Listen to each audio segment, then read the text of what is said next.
मैंने एक बात की थी, अब मैं कर सकता हूं, पहले मैं घबराता था करते हुए। मैंने कहा था इस अभिनंदन को वापस मत करना, ये मुंह पर आएगी। तो तमाम लोग, तब मैं ये बता रहा हूं, पाकिस्तान की अक्सरियत मेरे साथ खड़े थे, लेकिन हमारी सियासी कायदीन ने, सियासी लीडरशिप ने थोड़ी सी लचक दिखाई, वापस कर दिया। मैंने आपको कहा फिर पाकिस्तान की तरफ से उनको वापस किया गया, लेकिन इसके बाद बहुत सारी कि भाई ये तो जंग हो जाएगी दोनों मुल्कों के दौरान। इंडिया की तरफ से तो धमकी आ गई है कि हम तो बस जो है वो रात को 9 बजे हम हमला कर देंगे और ये कर देंगे। ऐसी बहुत सारी खबरें उस वक्त आती रही। तो F-16 बनाने वाला इदारा है, उन्होंने अपने गिनती करके, पूरी दुनिया के F-16 की गिनती करके पाकिस्तान समेत ये कहा था कि कोई F-16 मिसिंग नहीं है। तो वो तो मतलब ये कि वो इतना सिक्का बंद चीज है कि जिसका कोई इनकार नहीं कर।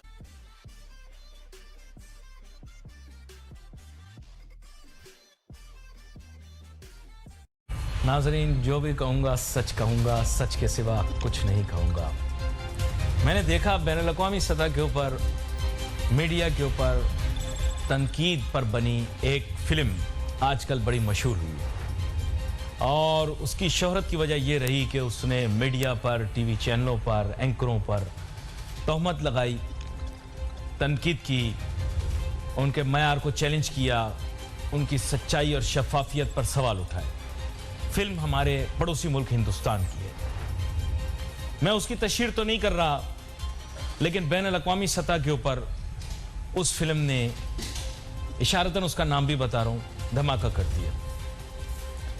उसकी वजह से हिंदुस्तान में तो बहुत सारे सवालात उठे, उनके मीडिया के साथ हमारा मवाजना ना किया जाए। हिंदुस्तानी मीडिया इंतहा पसंदी की जानिब राग़िब हो चुका है, उनकी सोच और फिक्र इस तरह की होती है। मैंने एक बात की थी, अब मैं कर सकता हूं, पहले मैं घबराता था करते हुए। मैंने कहा था इस अभिनंदन को वापस मत करना, ये मुंह पर आएगी। तो तमाम लोग, तब मैं ये बता रहा हूं, पाकिस्तान की अक्सरियत मेरे साथ खड़े थे, लेकिन हमारी सियासी कायदीन ने, सियासी लीडरशिप ने थोड़ी सी लचक दिखाई, वापस कर दिया। मैंने आपको कहा था कि अगर आपने इंडिया से डील करना है तो याद रखें, आपने उनसे उसी जुबान में बात करनी है जो उनको समझ में आती है। You should have never never never never ever return अभिनंदन। और ये जो आप कह रहे थे ना कि वो हम मिसाइल मार के हमारे किसी भी जहाज को गिरा देंगे, वो आज भी गिरा सकते हैं। अभिनंदन यहां पर कोई तरक्कियाती काम करने नहीं आया था, कोई फलाही काम करने नहीं आया था। अगर उसको मौका मिलता तो वो हमारी शहरी आबादी के ऊपर भी बम गिरा देता। मैं आज भी अपनी बात पर कायम हूं, क्योंकि आपको पता है कि मुझे इंडियन मीडिया का तो नहीं पता, लेकिन एक नर यहां है।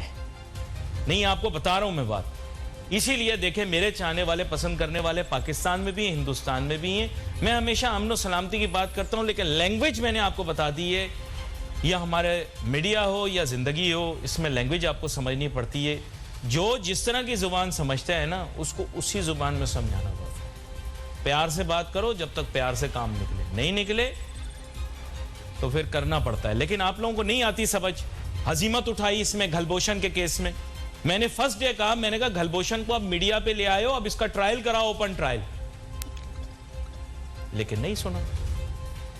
खैर एनीवे, मुझे तो पता था ना आगे जाके यहां फंसेगी बात। मैं कानून को घर का लड़का हूं ना। इलामा इकबाल हमारी हवेली पर आया करते थे। जी, हमारी जो खानदानी हवेली है, कानून को लोग हैं। मैंने आपको पहले कहा था कि अभिनंदन को वापस नहीं करो, और दूसरा आपको मैंने यह कहा था कि घलभूषण यादव का पब्लिक ट्रायल करो, इसको वकील की इजाजत दो, सबूत लेकर आओ और शर्मिंदा करो हिंदुस्तान को। लेकिन नहीं सुनी, अब मुकी खाई, क्योंकि तुम लोगों को लगता है कि तुम ज़हीन बहुत हो, और गुरूर तकब्बुर मेरे रब को पसंद नहीं है। यह है मसला आप लोगों का। आज जब मेरा दिल जल रहा है ना, जब वो लोग बहादुरी का मेडल पहना रहे हैं अभिनंदन को, तो मेरी हट रही है। क्यों? क्योंकि आप लोग सुनते नहीं। आप सब बहुत होशियार हो, लेकिन गिद्दड़ मत बनो बेटा, शेर बनो। ज्यादा सोचने से बंदा फंसता है। कि इंडिया के विंग कमांडर जो कि अब ग्रुप कैप्टन कहलाते हैं, उनको वहाँ का एक बड़ा अवार्ड दिया गया है। अब जाहिर है आप जानते हैं कि गैलेंट्री अवार्ड जो है वो एक बहादुरी पर, करेजियस बिहेवियर कहीं पर शो करने पर, और ख़ास तौर पर जो वॉर हीरोज़ होते हैं उनको दिया जाता है। तो ये अवार्ड जिसको कहा जाता है वीर चक्र, ये उनको दिया गया है।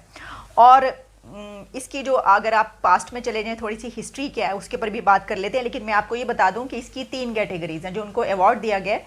इसकी 3 कैटेगरीज हैं। इसमें सबसे हाईएस्ट जो है वो है परमवीर चक्र। परमवीर चक्र हाईएस्ट वन है। फिर उसके बाद सेकंड नंबर पर आता है महावीर चक्र, और फिर थर्ड नंबर पर आता है वीर चक्र। तो ये जो वीर चक्र या वीर चक्र जो भी है, इसको उनको दिया गया है, और उनकी एक करेजियस एटीट्यूड जो उन्होंने दिखाया, और किसका जहाज़ गिराया गया और वो उनको यहाँ पर अरेस्ट कर लिया गया पाकिस्तान में। उसके बाद फिर वो सारा सिलसिला चला, भारत की तरफ से कहा गया कि इनको वापस किया जाए, लेकिन जाहिर है कि बड़ी यहाँ पर बहस व मुबाहिसा हुआ। जानते हैं कि ऐसे मौके पर जितने लोग होते हैं सभी बात करना शुरू कर देते हैं। तो उसके बाद फिर पाकिस्तान की तरफ से उनको वापस किया गया, लेकिन इसके बाद बहुत सारी कि भाई ये तो जंग हो जाएगी दोनों मुल्कों के दौरान। इंडिया की तरफ से तो धमकी आ गई है कि हम तो बस जो है वो रात को 9 बजे हम हमला कर देंगे और ये कर देंगे। ऐसी बहुत सारी खबरें उस वक्त आती रहीं, लेकिन पाकिस्तान की तरफ से जो है फिर प्राइम मिनिस्टर इमरान खान शाम के टाइम उन्होंने जो है अगले दिन स्पीच की। एक दिन गुजर गया, अगले दिन और उन्होंने कहा कि मैं दोस्ती का हाथ बढ़ाता हूँ, सुलह का हाथ बढ़ाता हूँ, और हम इनको जो है वो वापस भेजेंगे। ये फैसला कर लिया गया, और फिर उससे नेक्स्ट डे जो है वो अभिनंदन को वापस किया गया। वहाँ पर बड़ा एक ड्रामा चलता रहा। तो इसके ऊपर अब जब उनको ये अवार्ड दिया गया है तो पाकिस्तान की तरफ से ये आवाज़ें उठी, और सोशल मीडिया पर जो है ये बड़ा लिखा गया कि उनका तो जहाज़ पाकिस्तान ने गिरा दिया था, उनको तो यहाँ पे अरेस्ट कर लिया था, तो फिर उनको अवार्ड जो है वो देने की क्या ज़रूरत थी। देखिए, अगर आप सोशल मीडिया की हद तक ये कर रहे हैं तो ठीक है, यानी सोशल मीडिया पे आप एक दूसरे के मज़े लेना चाहते हैं, ऐसी कोई चीज़ होती है तो उसको दोनों तरफ से बहुत ज़्यादा उठाया जाता है और लाइमलाइट में लाया जाता है, हाईलाइट किया जाता है, दूसरे को टीस करने के लिए, दूसरे को तंग करने के लिए। ये जो है एक के जी टी इज़ फैंटास्टिक, उन्होंने यहाँ पर चाय पी आके, और चाय को जो है फिर हमने एक बड़ी उसको हाईलाइट कर दिया।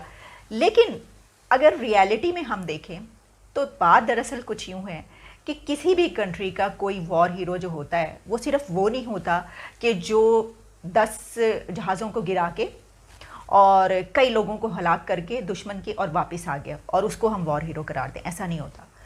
बहुत सारे लोग ऐसे होते हैं जंगों के दौरान कि जो पकड़े जाते हैं और फिर वो जेलों में भी रहते हैं, और फिर वो बड़ी एक ऐसी, जाहिर है कि आप अगर इस तरह की कोई जंग के दौरान किसी दुश्मन कंट्री में चले जाएंगे, उनके हाथ लग जाएंगे, तो उस वक्त आपके साथ क्या सलूक किया जाएगा? ऐसा ही है बिल्कुल।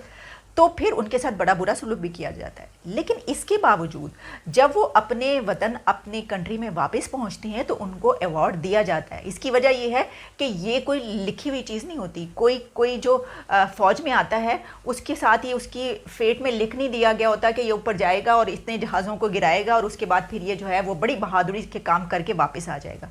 ऐसे भारत ने जो भारतीय पायलट है अभिनंदन, उसको तीसरा बड़ा फौजी एजाज़ दिया है। और भारतीय सरकार के मुताबिक, ये वैसे बड़ी फ़नी न्यूज़ है, भारतीय सरकार के मुताबिक एजाज़ देने की वजह ये है कि अभिनंदन ने पाकिस्तानी फ़ौजी तैयारा F-16 गिराया था।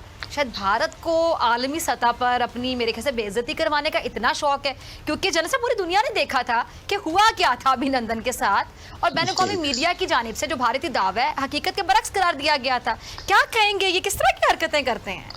ये सिर्फ मीडिया, बैन-अ-क़ौमी मीडिया नहीं मेरी बहन, ये जो F-16 बनाने वाला इदारा है, उन्होंने अपने गिनती करके, पूरी दुनिया के F-16 की गिनती करके पाकिस्तान समेत ये कहा था कि कोई F-16 मिसिंग नहीं है। तो वो तो मतलब ये कि वो इतना सिक्का बंद चीज़ है कि जिसका कोई इनकार नहीं कर सकता।